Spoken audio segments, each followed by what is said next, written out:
Mi nombre es Ana Laura Ruth Aguilar Coria. Soy del grupo Auxiliar Veterinario 23B y voy a hablarles sobre la cuarentena animal.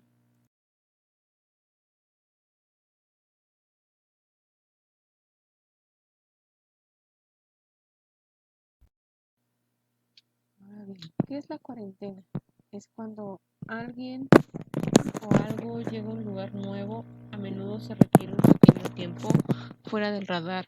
Este tiempo se llama cuarentena y es como una pequeña pausa para examinar el estado de salud de esa persona, animal o planta antes de que se mezcle en su nuevo entorno.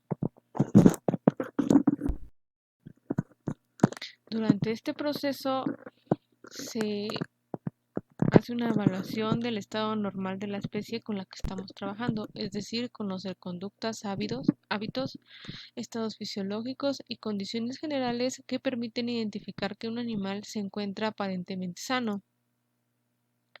Será importante que durante este proceso se lleve a cabo una observación a detalle de sus conductas de los animales de recién ingreso a las instalaciones, eh, particularmente y con mayor énfasis en el caso de animales de origen desconocido. Se recomienda que ningún animal sea vacunado, biomedicado, salvo por lesión, enfermedad evidente durante el periodo de cuarentena hasta garantizar que se encuentra sano o conocer con un poco más de detalle las necesidades que puedan identificarse. El nuevo paciente podría venir de una enfermedad reciente, procedimientos quirúrgicos o condiciones especiales de las que deberemos tener vigilancia para evitar daños a sí mismo o al resto de los animales con los que pueda entrar en contacto. Después de pasar por el proceso de ingreso, incluyendo un examen médico, vacunación, desparasitación y otras cosas, el animal pasará por este periodo de cuarentena. Si se encuentra en forma física, no hay problema, pero si muestra signos de enfermedad, entonces tendrá que pasar un tiempo en el área de aislamiento. Para poder determinar el periodo que deberá pasar el paciente, es importante verificar durante los primeros días, 8 días en promedio, más o menos, y que no se haya reportado ninguna anormalidad.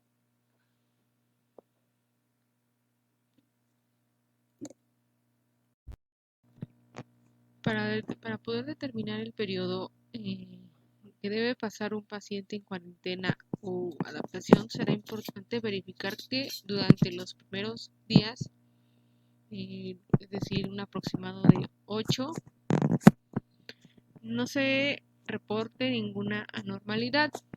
También hay que tener en cuenta que no existe garantía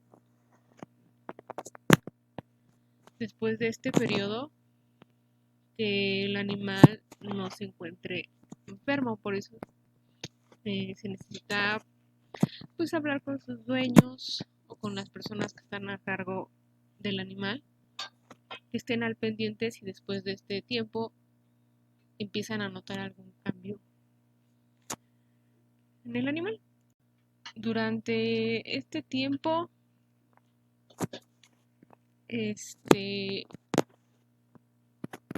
tenemos el periodo de incubación, es decir, que es el periodo en el que tarda algún agente patógeno en llevar a cabo su proceso de reproducción e infestación en el organismo posterior al cual comienza la manifestación de signos de enfermedades en los pacientes. Aunque no en todos los casos la manifestación de enfermedades es evidente, es indispensable que te mantengas al tanto de todos los signos patológicos de menor a mayor gravedad que puedan poner en riesgo al resto de los animales.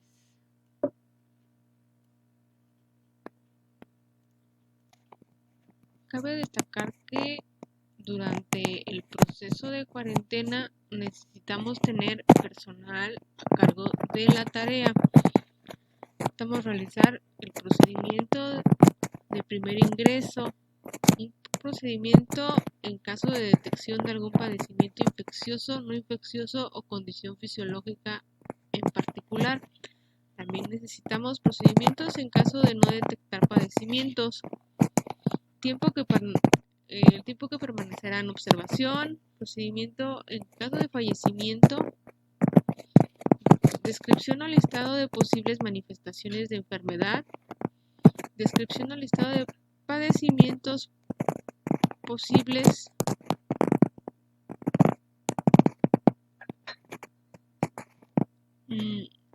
procedimiento de salida de cuarentena y requisitos para ingreso a las áreas comunes o liberación a vida silvestre si ese es el caso.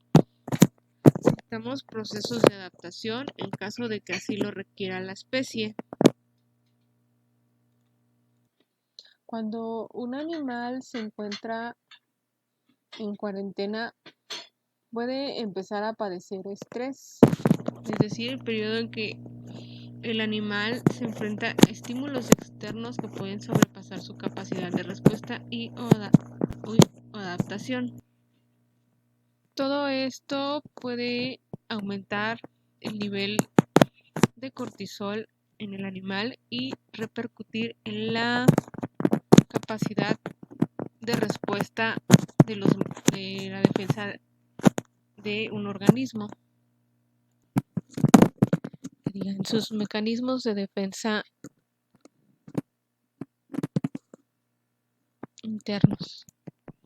Para tratar de combatir el estrés, podemos buscar formas para distraer a los animales. Entonces podemos encontrar el enriquecimiento mental.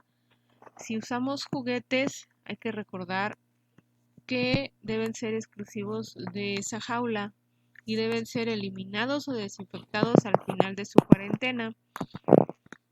Podemos usar compañía, básicamente se trata de compañía humana o en casos especiales también de otros compañeros de la misma especie. Un enriquecimiento visual debe ser valorado en su justa medida porque a veces un exceso es totalmente contraproducente o en animales muy estresados lo que se desea es una disminución de estímulos. Podemos tener enriquecimiento olfativo, auditivo y así. Como ya habíamos mencionado, durante el proceso hay que estar pendientes del animal si tiene algún cambio en su actitud o si presenta algunas laceraciones en piel o pelo, es decir, enrojecimiento, puede ser enrojecimientos, irritaciones, supuraciones, pruritos, alopecia, abrasiones, etc. También alteraciones respiratorias como ronquidos, jadeos, respiración abdominal, taquipnea, sonidos anormales, a la auscultación de tórax, tos, alteraciones digestivas como anorexia, vómito, regurgitación, diarrea, evacuaciones con moco, alteraciones neurológicas, ataxia, convulsiones, espasmos, etc. Otras como depresión, dolor o lesiones evidentes. La clave de todo es que siempre estemos pendientes de cualquier cosa que creamos que no es normal en ese animal, en esa especie, y tratemos de combatir lo más rápido posible todas estas infecciones. Hay que estar pendientes a todo el estado fisiológico de los animales, como por ejemplo la gestación. en el que se compromete la salud de la futura madre como de las crías. También como el periodo de celo, es decir, es un estado en el que ya sabemos que las hembras y machos deben de permanecer separados cuando se trate de contar con un control reproductivo. Hay que recordar que existen enfermedades también de transmisión sexual entre los animales.